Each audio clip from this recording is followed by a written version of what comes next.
How do I make it worth going and getting an 8% loan for first? Then you have to get an aggressively low Yes. interest rate on the other half so that it balances out to a desirable interest rate for everyone. On Exactly, average. because I never want to go get a bank loan. That sounds like a stupid deal unless the cash flow was just crazy.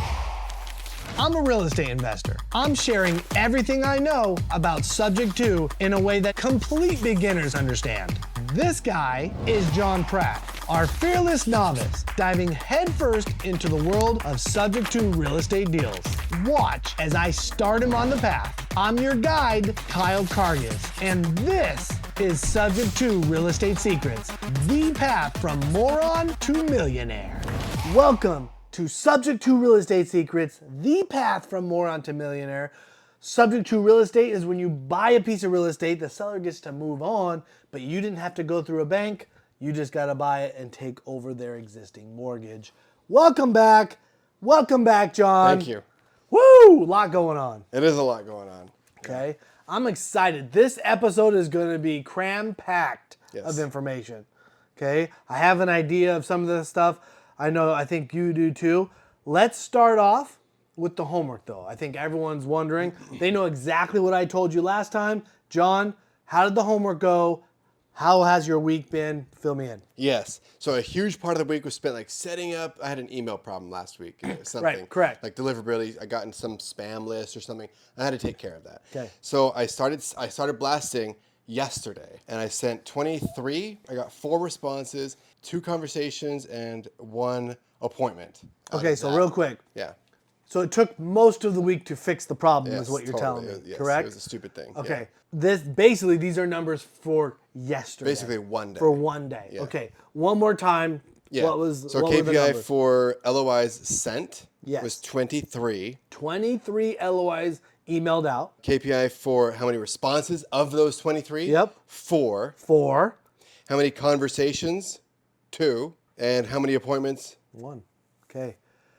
So the first response I want to give you on that is that's actually pretty good for Which based on KPI? numbers. So going through to get 23 or 24 LOIs sent out, I will say my first response to that is that's one day though. That's not too bad. Yeah. But if we can, those add up quickly. If I do that every day. If you do that every day, I think that's great. Your response rate though, you said how many responded? 4? 4. 4 out of 24? I mean, that's a pretty good response rate, right? Mm-hmm. It's not quite 20%, but still, that's pretty high. Mm-hmm. So I like that. That's a good response rate for yesterday.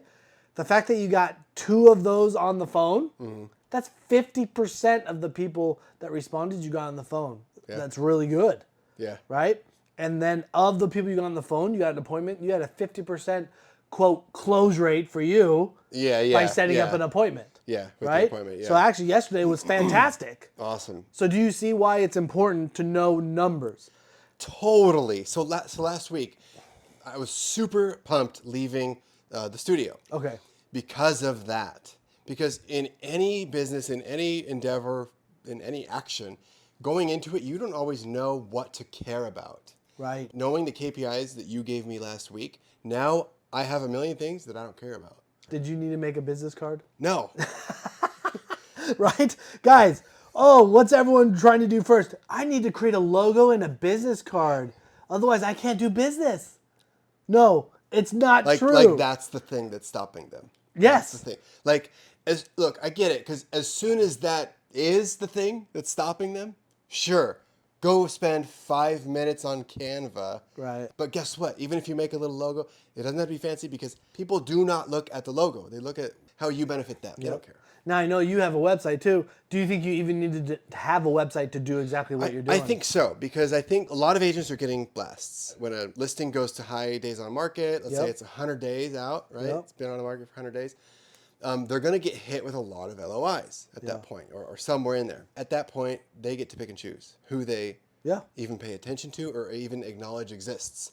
And so sometimes, based on what I've seen in the LOI Blaster group on Facebook, they like to sniff you out. So they like to see, okay, does your signature have your domain on it? Yeah. Like, where are you blasting? Is it a real from? domain? And they'll sometimes copy and paste it they'll go sniff you out, Okay. And if you pass the sniff test, it's subconscious for them. It's not like they're thinking about this. They just do it. And it takes them 5 seconds. And if you pass that little sniff test, then they'll respond to you. Then they're more, take you seriously a little bit more. In other words, you don't have to have a website to do what you did. However, you think your response rate... I think it affected my response is why rate. I just compliment you on how high your response rate was, and you think you attribute a decent chunk of that to having the right website, domain, and everything set up so you pass the sniff test. The hosting itself takes care of deliverability, quite a bit of that. Right. And so they help me with So there's a lot of benefit for doing that, and I would agree. I do think having a website there's a big advantage of doing that while you're doing this. However, I do want people to know still, do not let having a website stop you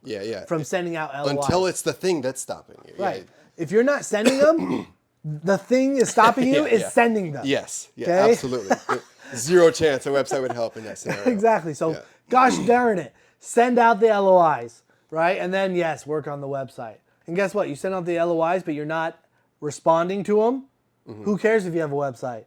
If you're not calling them, if you're not doing all the things that you've already said you're doing, the website doesn't even matter. They'll never sniff you out anyway because they don't know you exist. Exactly. So very cool. Numbers for you were good yesterday. If you have a website, didn't need a business card. But yeah, that freedom of knowing the KPIs is liberating, I guess, this is the only things I care about. Yeah, and there's power. Because that's what I'm basically doing is I'm giving you a report card that you fill out every day about yourself. And then it's a quick way for the agents to go through this thing and see if it's a fit for them. It's just easier for them. It's, of course, easier for me. Yeah. But reporting your KPIs is like the report card. Yeah. Right? A self-evaluation of you on how it went.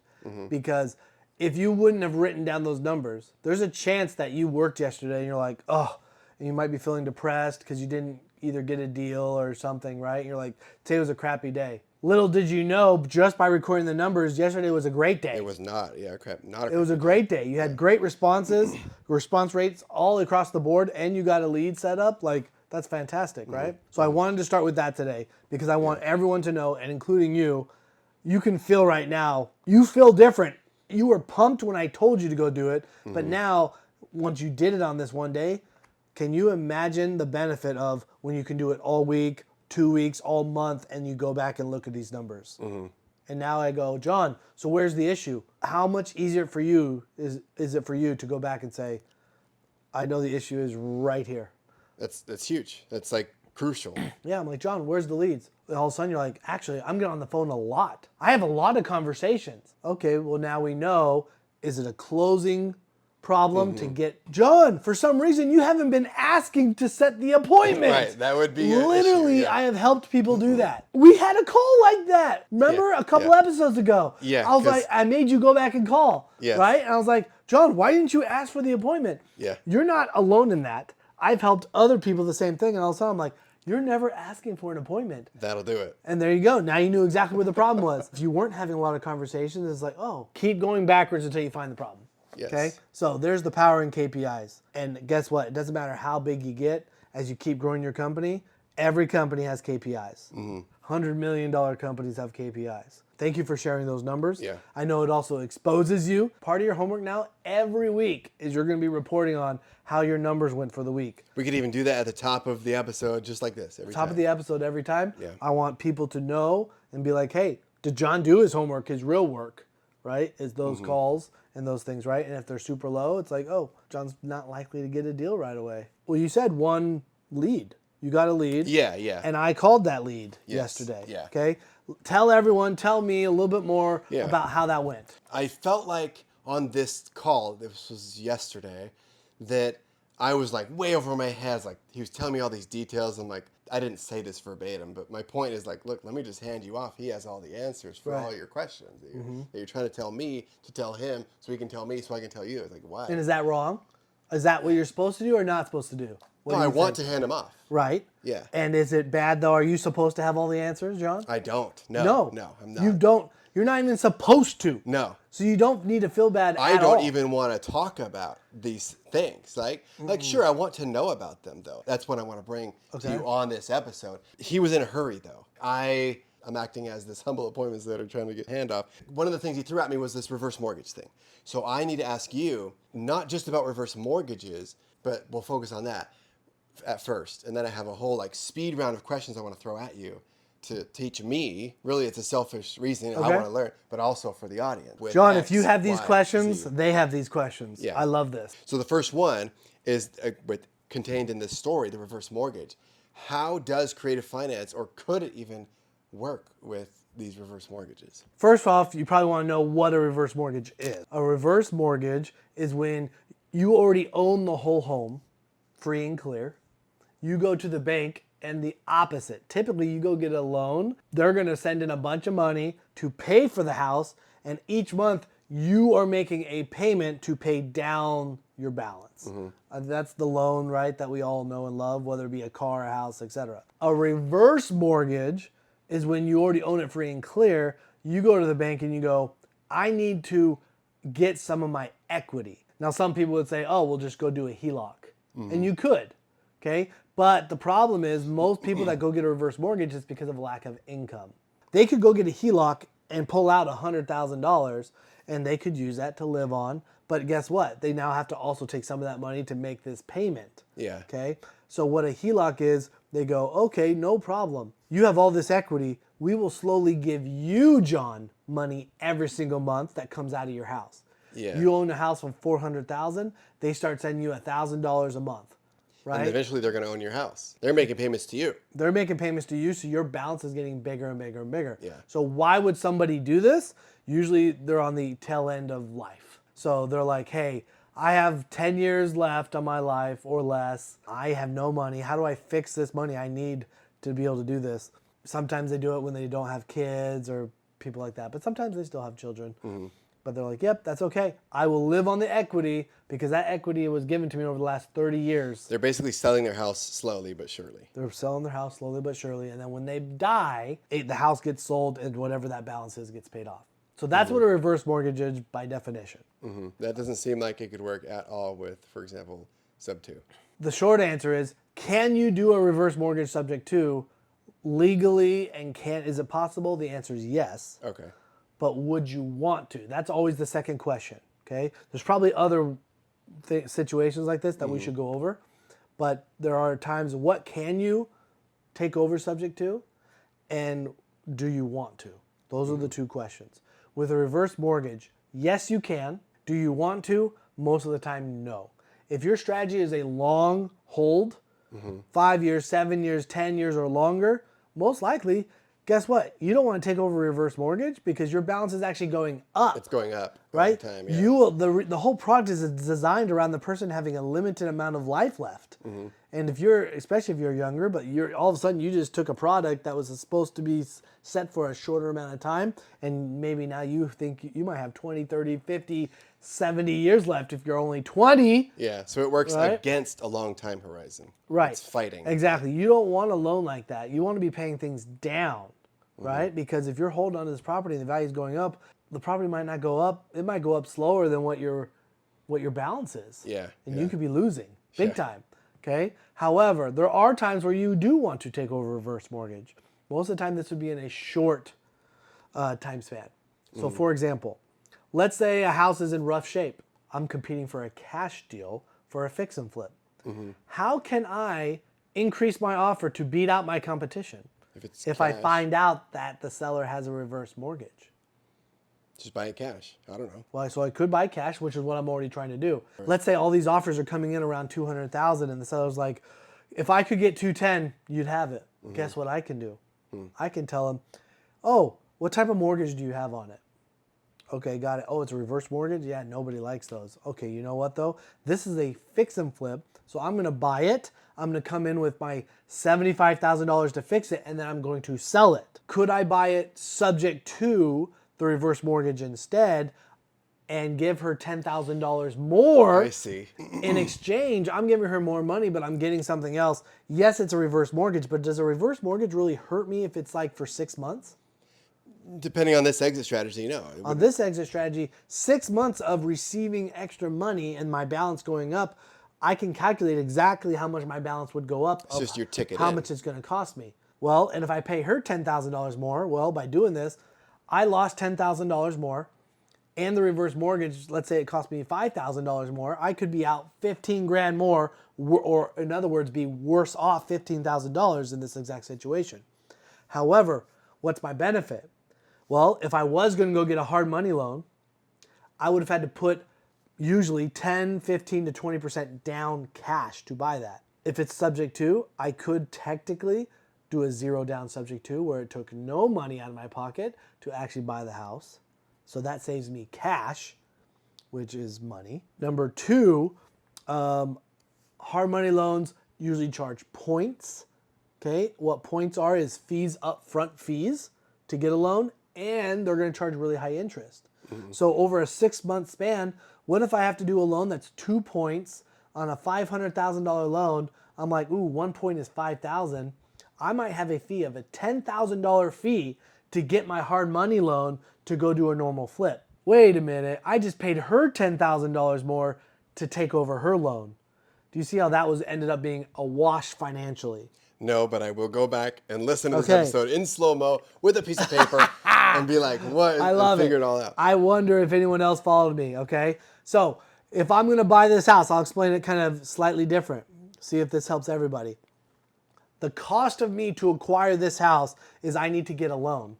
Yeah. I have two options. I could go get a hard money loan, which they're going to charge me $10,000 in fees up front and high interest. Or if I take over the seller's loan, what was her cost?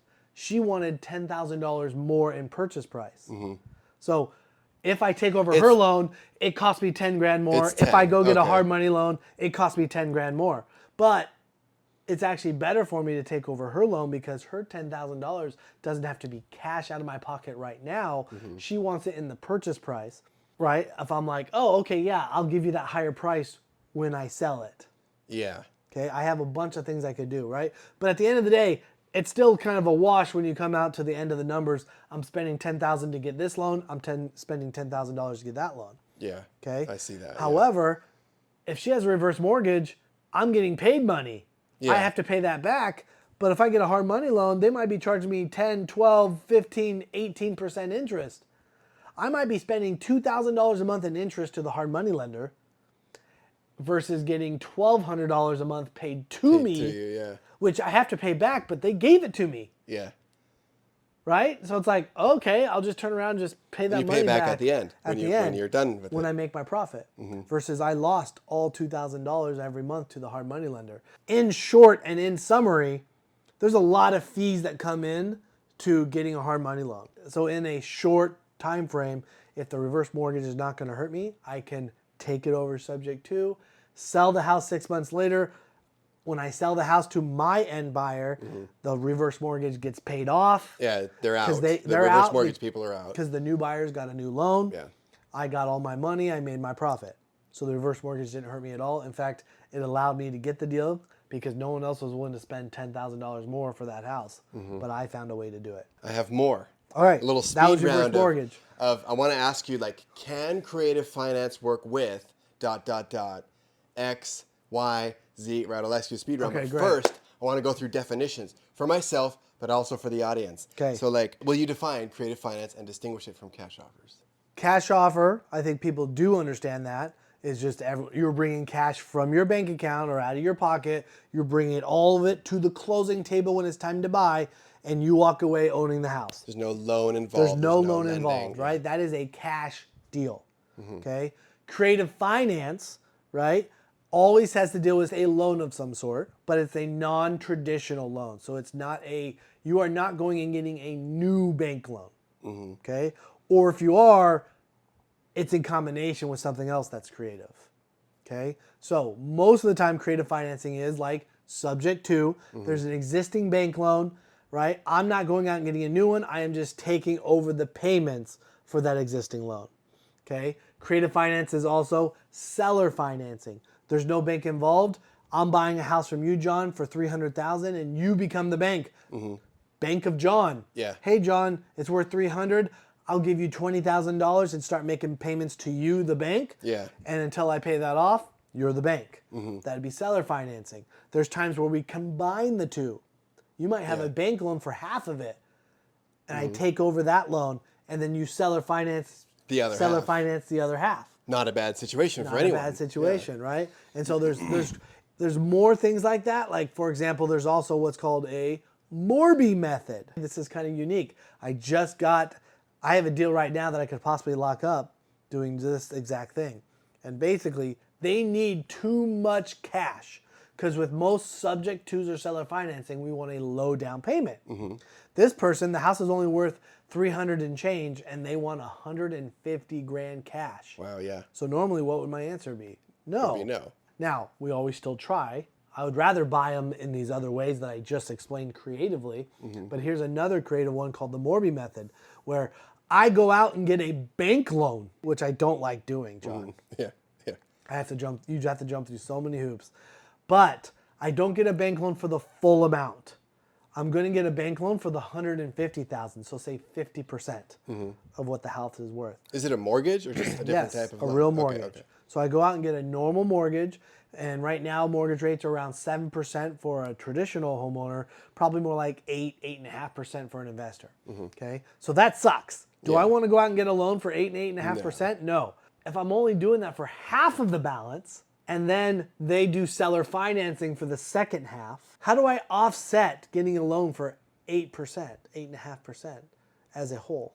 You could become your own bank and lend it out again for more, make the spread, or somehow you have to make a spread somehow. This scenario though, I'm the one getting a loan for the bank. Yeah. So I'm not getting any money. Yeah. If I'm having to make a payment on an 8% loan, that sucks. Do I want to buy a house?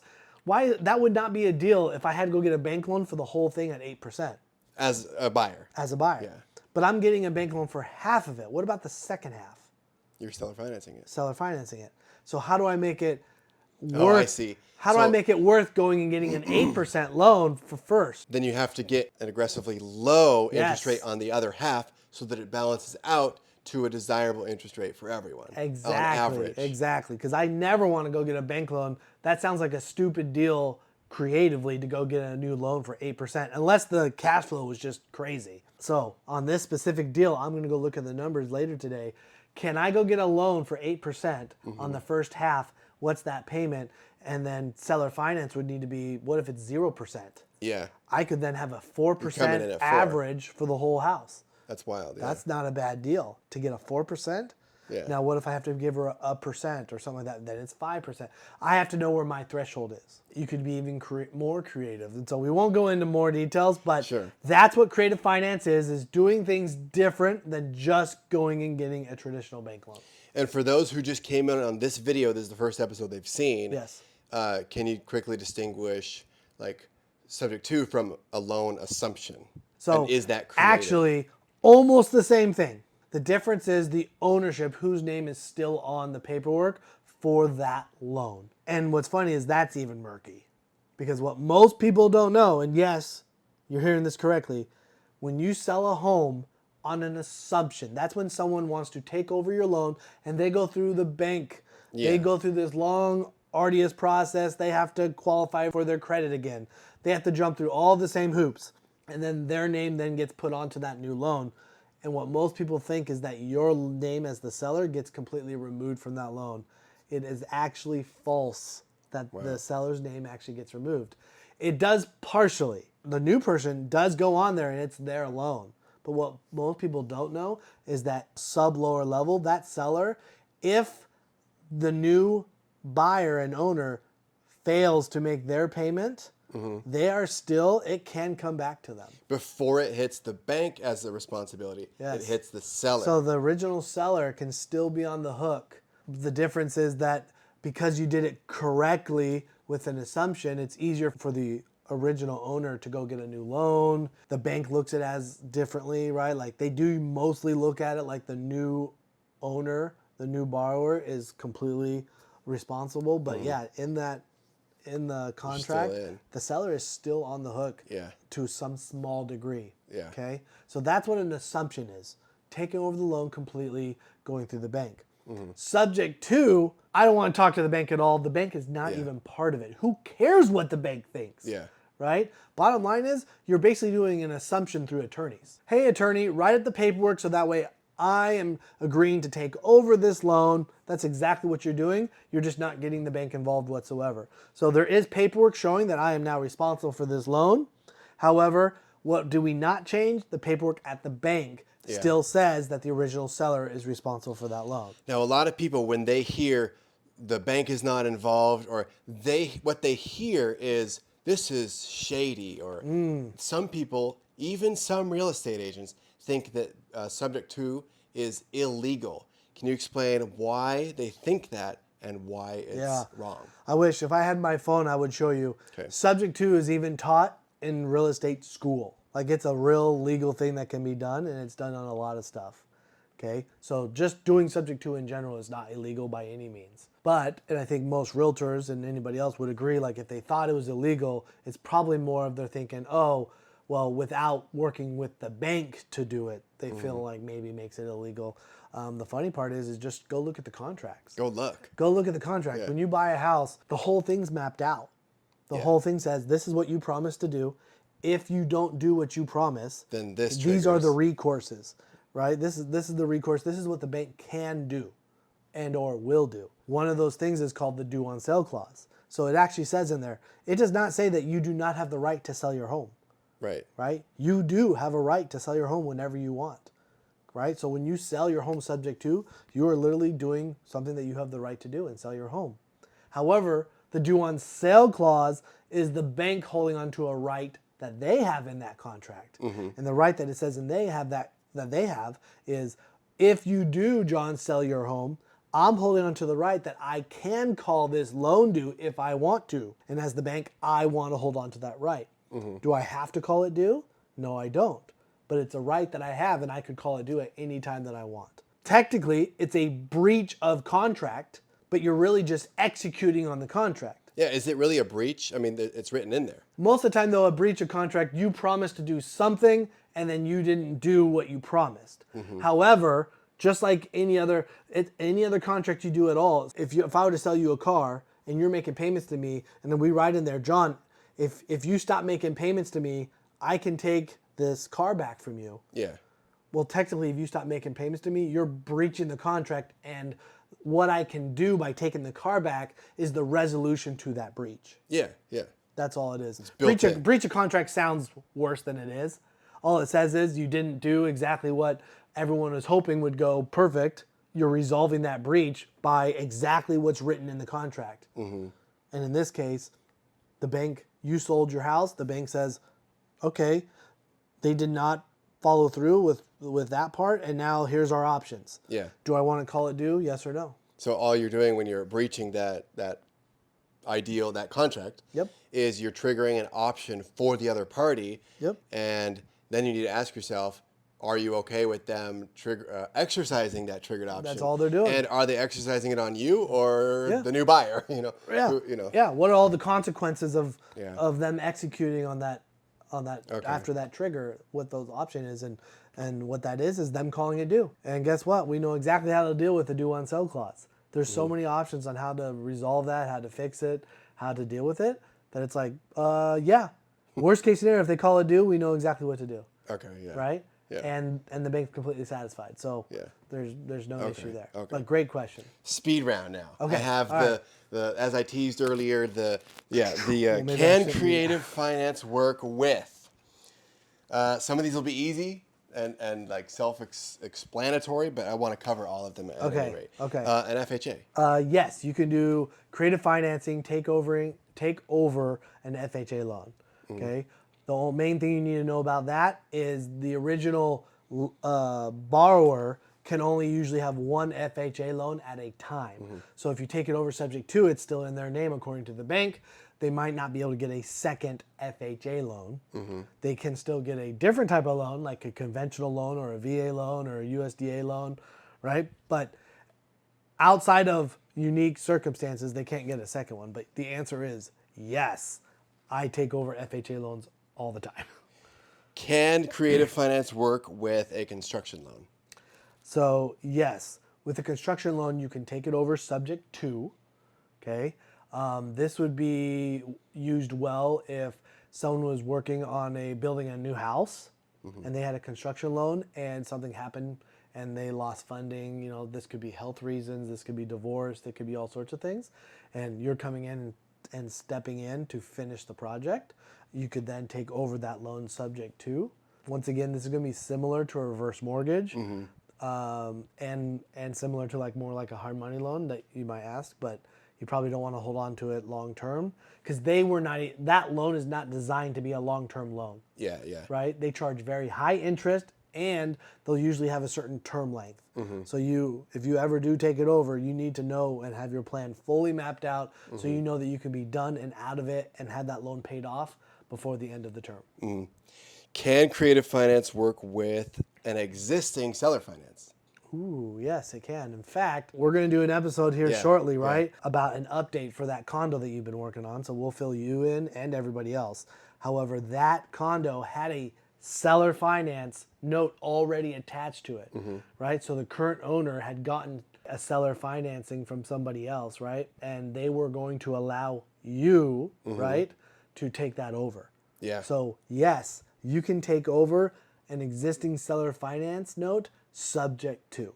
Can creative finance work with a VA loan? Yes, I buy them all the time. VA loans are amazing because a lot of times they get a slightly lower interest rate, right, than other types of loans. We also get a decent amount of VA loans because they tend to have less equity. Because one of the benefits of a VA loan is zero down. So when you buy a house for $400 and you didn't put anything down, you might have a loan for actually over, because of closing costs too. A lot of times they'll have a loan for $405, $410. They could have negative equity. They could have negative equity. Years. Most VAs that do that will have negative equity to begin with. Well, what happens when they need to sell when the first year and values haven't gone up? Subject to is actually a huge benefit to them. Yeah. Can creative finance work with a paid off loan?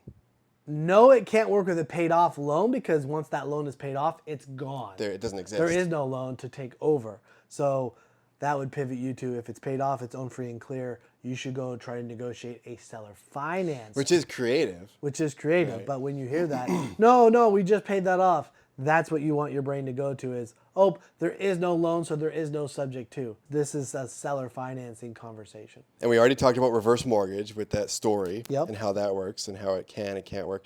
Can creative finance work with a short sale? Ooh, interesting. With a short sale, you should be interested in a short sale. The answer is no. Hold up, John. Okay. A short sale, for people that don't know, is when you, the seller, owe more on the house than what it's worth. And they go to the bank and they let them know that, hey, I got to sell this, but unfortunately, I bought it from you for $400. This thing's only worth $350 now. I don't have the money to make up that difference. I need your approval to do a short sale because, bank, you're going to be short on the money that I owe you. They get this approval and then they go through this process. Okay? Now, when you're in that situation, can you do creative financing with someone that's trying to do a short sale? Yes, but you wouldn't actually end up doing a short sale. So the creative finance doesn't work with the short sale. It solves. It's an alternative solution and prevents. And we do this all the time. Someone's like, oh my gosh, I'm $10,000 behind in my payments. I'm about $20,000 upside down. I need a short sale. And I said, well, how about I pay the $10,000 to catch this up so the bank's happy? I'll go ahead and buy the house for $20,000 more than what it's worth, which is what your current balance is, and I take it over. At this point, why would they say no? And how about we just save you from ever having to do a short sale? Because sometimes people tell me, oh, well, a short sale's not that bad, after so many years. I'm like, oh, except for, have you ever gone through and filled out an application or been asked a question, be like, have you ever had to do a foreclosure or a short sale? And now for the rest of your life, for the rest of your life, you have to say yes. Yeah. That could have a big effect on you. So avoiding that is huge. So, and what are the other effects of the short sale on the person who it's... Yeah, so if they go forward with the short sale, right, then, their credit, one, they won't let you do a short sale unless you're behind on payments. So your credit's just getting destroyed by missing payments, right? Whether you're just allowing it to happen or whether you literally just don't have the money. Then, by actually doing a short sale, your credit gets hit again, right? And then you still have to answer those questions honestly in the future. So you always have to say, yes, you've done a short sale, but you can't usually go right back out and go buy another home. And people are, banks and anybody else that uses your credit, right? That's going to have a really big effect on you, right? So there's a big advantage to avoiding that. So that's where creative financing wins in that situation, is to try to solve that problem otherwise. But what you can't do is you cannot go to the bank and they will not do a creative financing with you. They're already in the industry of doing a bank loan. They'll just tell you, yes, you can come get a loan with us. Go qualify for a normal loan. Go line up with everybody else. Exactly. We already covered hard money. Can creative finance work with a USDA loan? The answer is yes as well. Just like FHA, VA, all these, that's just another type of loan, more rural, that you can come in and take it over subject to. Same exact thing. Anything I didn't cover? Yeah, one on my head is about a HELOC. Okay. So they have a HELOC on there. Yeah. They tried to get their equity, or they did. Yeah. Well, let's say they already filed for a HELOC, right? Do you take that over? The HELOC? Yeah. I guess. Okay. But they already have that money. Right. They already have that. Right. So let's say there's an $80,000 HELOC pulled out. Now HELOCs are unique because you can get a HELOC where you pull money out and you can't pull any more money out and it's being paid back. Okay. Then, I mean, at that point, it's just a normal loan. Unfortunately, usually interest rates are a little bit higher on a HELOC than a normal mortgage. From the buyer standpoint, I would run those numbers. But yes, you can take over a HELOC. So the short answer is yes, you can. However, you need to be careful because other HELOCs are set up where you might have 10 years where you can pull money out of the HELOC and then a 20-year payback. Yeah. Okay, which means what if they approved me for $200,000 HELOC and I've taken out $20,000? Well, if you were to buy that subject to, my name's still on the loan, John. Right. What's to stop me from taking out another $10,000? Against the house that is now yours. Against the house, that sounds like your problem, John. Right. So you have to cover your bases. Yes. When So basically, you have to get that locked up to where they can and closed out. You can close out and lock it so they can't draw from it anymore. Okay. Yes, you have to be a little more careful. There's more hoops to jump through, but the short answer is yes, you can take over a HELOC subject to. Awesome. That's all I have for the speed round on Dude, can creative finance work with. Look at all this. Isn't that the best? Creative financing is amazing. This could be the best episode just because of that. Yeah. That's good info. People need to know that you can do this everywhere. Absolutely fantastic. So if anyone else is watching, if you like this type of content, don't forget, like the video, subscribe to the channel, because we do this all the time. And the next episode, John, we're going to give everyone a recap on that condo. So stay tuned, hang out. Awesome.